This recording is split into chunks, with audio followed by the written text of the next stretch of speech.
എപ്പിസോഡിന്റെ opening സീനിൽ മൂന്ന് പെൺകുട്ടികൾ അവരാണെങ്കിൽ കാട്ടിലൂടെ ഒക്കെ നടന്ന് ഒരു മുയലിന്റെ പിന്നാലെ പോയി അതിനെ പിടിക്കാൻ ശ്രമിക്കുകയാണ്. അപ്പൊ എൻകോന്ന് പേരുള്ള ഒരു പെണ്ണ്, അവൾക്കാണെങ്കിൽ ഇപ്പൊ എന്തൊക്കെയോ ഫീൽ ചെയ്ത് അങ്ങനെ നിൽക്കും. അവളുടെ കൈ അവൾ എന്തോ ഒരു മെറ്റീരിയൽ ഉപയോഗിച്ച് കെട്ടിയിട്ടിരിക്കുകയാണ്. ഉടനെ ആ കൈ അതങ്ങനെ ബൾജാവാൻ തുടങ്ങും. അവളാണെങ്കിൽ അവളുടെ ഫ്രണ്ട്സിനോട് പറയും, പ്ലീസ് നിങ്ങൾ രണ്ടുപേരും എത്രയും പെട്ടെന്ന് ഇവിടുന്ന് പോകണം, ഈ കാര്യം അത് ഞാൻ ഹാൻഡിൽ ചെയ്തോളാം, നിങ്ങൾ ഇനി ഇവിടെ നിന്നാ അത് വലിയ അപകടമാണെന്ന് പറയും. പക്ഷെ അവർ രണ്ടുപേരും അവളെ വിട്ട് പോകാൻ തയ്യാറാവില്ല.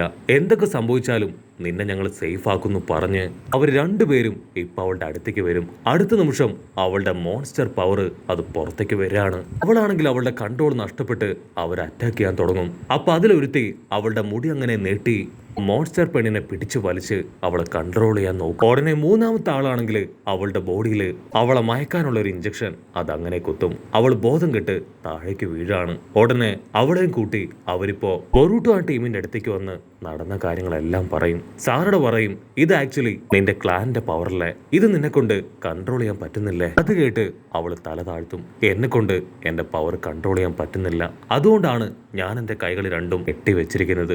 എന്റെ റാംപേജില് ലീഡറിന് പോലും പരുക്കുപറ്റി. ഇപ്പൊ ഞങ്ങൾക്ക് പുതിയൊരു ലീഡറിനെ തന്നിരിക്കുകയാണ്.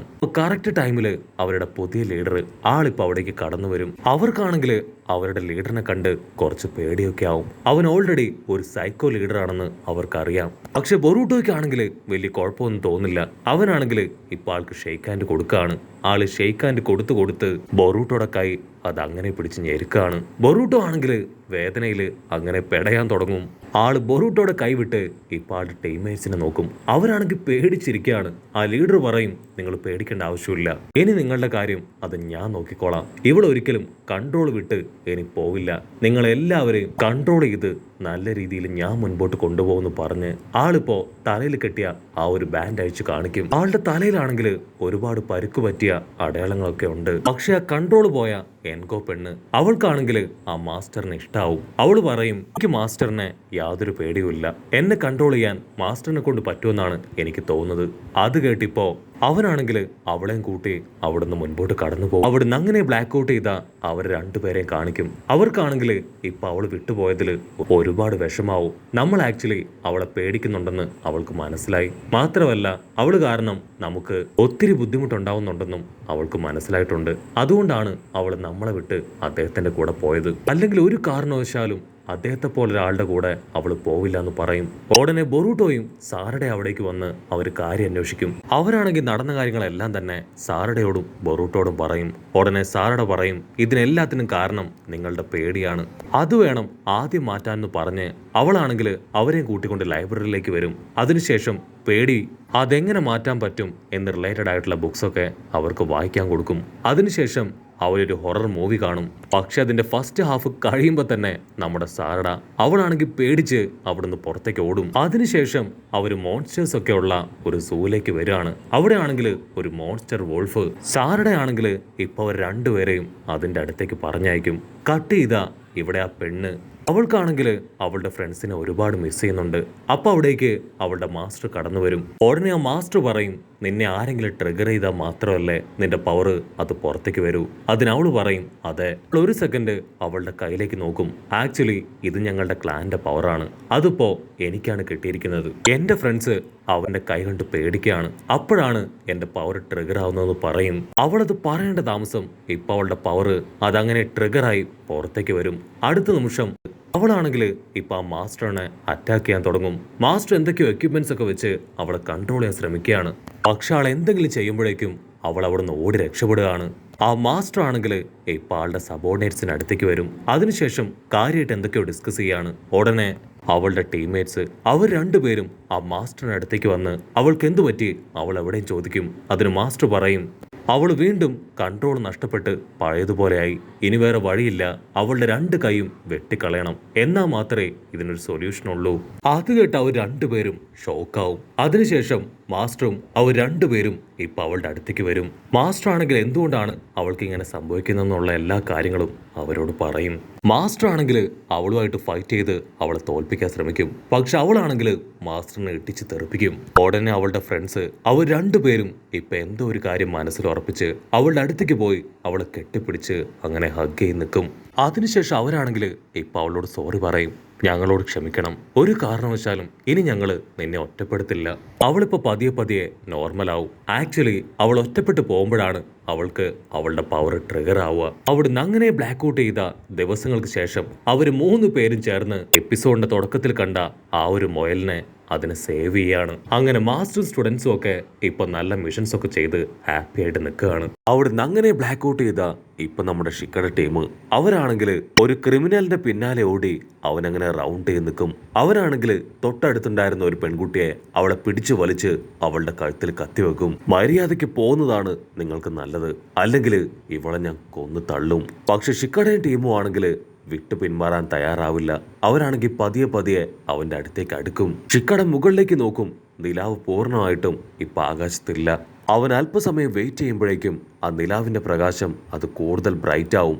ആ പ്രകാശത്തിന്റെ പവർ ഉപയോഗിച്ച് ഇപ്പൊ ഷിക്കട അവന്റെ ഷാഡോ പവർ ഉപയോഗിച്ച് ഇപ്പൊ ആ വില്ലനെ ഈസി ആയിട്ട് ലോക്ക് ചെയ്യും. അങ്ങനെ മിഷനൊക്കെ കംപ്ലീറ്റ് ചെയ്ത് ഈനോജിനും ചോച്ചോയും ഇപ്പൊ ബൊറൂട്ടോ ടീമിന്റെ അടുത്തേക്ക് വരാണ്. ചോച്ചോയ്ക്കാണെങ്കിൽ ഷിക്കടയെ കുറിച്ച് 100 നാവാണ്. അവളാണെങ്കിൽ അവനെ കുറിച്ചുള്ള കാര്യങ്ങൾ പറഞ്ഞുകൊണ്ടേയിരിക്കും. അങ്ങനെ ഒരു ഫുഡൊക്കെ കഴിച്ച് ഇപ്പൊ ഈനോജിനും ചോച്ചോയും അവർ രണ്ടുപേരും നടന്നു വരികയാണ്. ചോച്ചോയ്ക്കാണെങ്കിൽ ഈനോജിന്റെ സംസാരവും പെരുമാറ്റവും ഒക്കെ കാണുമ്പോൾ എന്തൊക്കെയോ ഡൗട്ട് തോന്നും. അവളാണെങ്കിൽ ഇപ്പൊ അവനോട് ഓപ്പണായിട്ട് സംസാരിക്കും. എന്താ നിന്റെ പ്രശ്നം? ഷിക്കടയാണോ നിന്റെ പ്രശ്നം? അവൻ ഇത്രയും പെട്ടെന്ന് ജൊനിയനായത് നിനക്ക് ഇഷ്ടപ്പെട്ടില്ലേ?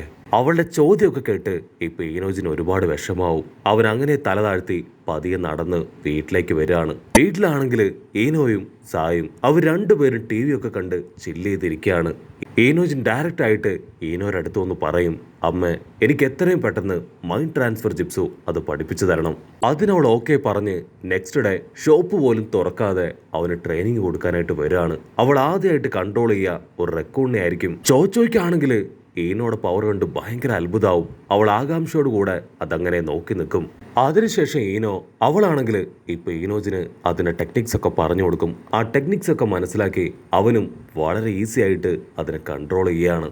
അടുത്തതായിട്ട് ഈനോ അവളാണെങ്കിൽ ഒരു ചിപ്സ് പാക്കറ്റ് എടുത്ത് മരത്തിന് മുകളിൽ വെക്കും. ഇനി നീ കൺട്രോൾ ചെയ്യാൻ പോകുന്നത് ചോച്ചോയെയാണ്. ചോച്ചോയുടെ ഫേവറേറ്റ് ആണ് ഈ ചിപ്സ് പാക്കറ്റ്. പക്ഷെ ഒരു കാരണവശാലും അവളെ ഇത് കഴിക്കാൻ നീ അനുവദിക്കരുത്. ഇത് ചോച്ചോയുടെ ഫേവറേറ്റ് ആണ്. ചോച്ചോ ആണെങ്കിൽ ക്യാഷ്വലായിട്ട് നിൽക്കും.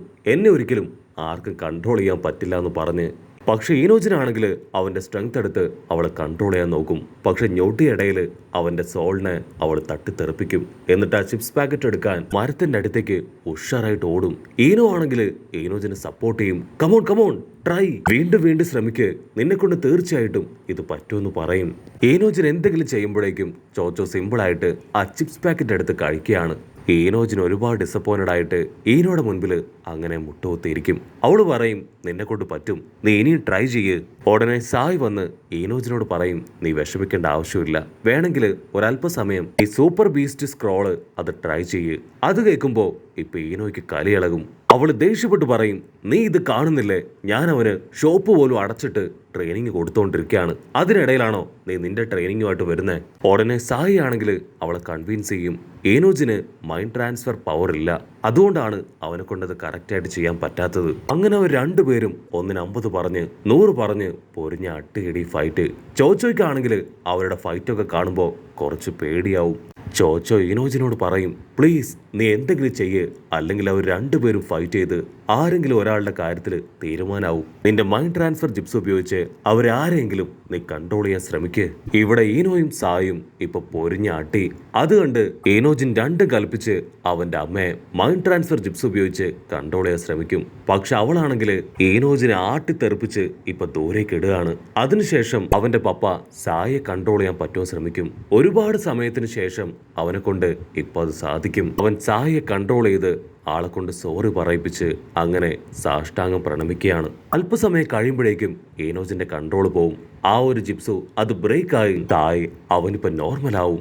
ചോച്ചോ ആണെങ്കിൽ ഇപ്പൊ ഇനോജിനോട് വീണ്ടും പറയും, നീ എങ്ങനെയെങ്കിലും നിന്റെ അമ്മയെ കൺട്രോൾ ചെയ്യും. മുൻപ് കൺട്രോൾ ചെയ്തതുപോലെയല്ല, കുറച്ചുകൂടെ എഫക്റ്റീവായി, കുറച്ചുകൂടെ പവർഫുള്ളായി അവരെ കൺട്രോൾ ചെയ്യ്. അടുത്ത നിമിഷം ഇനോജിൻ അവനാണെങ്കിൽ ഈനോയെ കൺവിൻസ് ചെയ്ത് അവളെ പതിയെ പതിയെ ഇപ്പൊ അവന്റെ കൺട്രോളിലേക്ക് കൊണ്ടുവരും. ഇവിടെ ചോച്ചോ ആണെങ്കിൽ സായുടെ അടുത്തൊരു സീക്രട്ട് പറയും. അവനത് കേൾക്കേണ്ട താമസം ഭയങ്കര ഹാപ്പി ആയിട്ട് ഈനോയെ അങ്ങനെ ഹഗ് ചെയ്യും. ഈനോയ്ക്കാണെങ്കിൽ അവളുടെ കോൺഷ്യസ് തിരികെ കിട്ടുമ്പോൾ ചായ അവളെ ചേർത്ത് പിടിച്ചിരിക്കുന്നത് അവൾ കാണും. അവൾക്കാണെങ്കിൽ അത് ഭയങ്കരമായിട്ട് ഇഷ്ടാവും. മാത്രമല്ല ഈനോജിൻ മൈൻഡ് ട്രാൻസ്ഫർ ജിപ്സു അത് കറക്റ്റായിട്ട് ചെയ്തതിലും അവൾക്കിപ്പോ ഒരുപാട് സന്തോഷം തോന്നും. അങ്ങനെ രണ്ട് ടീമും ഇപ്പൊ ഭയങ്കര സന്തോഷത്തില് തിരികെ പോവാണ്. ഈനോജിനാണെങ്കിൽ ചോച്ചോട് പറയും, താങ്ക് യു വെരി മച്ച്. ഈ കാരണമാണ് എനിക്കിതിനൊക്കെ കഴിഞ്ഞത്. സോ നിനക്ക് ഞാൻ നാളെ ഇഷ്ടം പോലെ ബർഗറും ഫ്രഞ്ച് ഫ്രൈസ് ഒക്കെ വാങ്ങിത്തരുമെന്ന് പറഞ്ഞ് അവരങ്ങനെ ഹാപ്പി ആയിട്ട് നടന്നു പോകും. അവിടുന്ന് അങ്ങനെ ബ്ലാക്ക് ഔട്ട് ചെയ്ത നെക്സ്റ്റ് ഡേ ബർഗർ ഷോപ്പിൽ അവർ 4 പേര് ഹാപ്പി ആയിട്ട് ഫുഡ് കഴിക്കുകയാണ്. ഇത്തവണ ഇനോജിൻ അവൻ സിമ്പിളായിട്ട് ചോച്ചോയെ മൈൻഡ് ട്രാൻസ്ഫർ ജിപ്സ് ഉപയോഗിച്ച് കൺട്രോൾ ചെയ്യും. അങ്ങനെ അവർ ഹാപ്പി ആയിട്ട് ടൈം സ്പെൻഡ് ചെയ്യുന്നതോട് കൂടെ ഈ ഒരു എപ്പിസോഡും അവസാനിക്കുന്നു. എപ്പിസോഡ് ഇഷ്ടപ്പെടുകയാണെങ്കിൽ തീർച്ചയായിട്ടും ലൈക്ക് ചെയ്യാനും കമന്റ് ചെയ്യാനും ഷെയർ ചെയ്യാനും മറക്കല്ലേ. അടുത്തൊരു അടിപൊളി എപ്പിസോഡുമായിട്ട് കാണുന്നവരെ it's me with Mallu episode.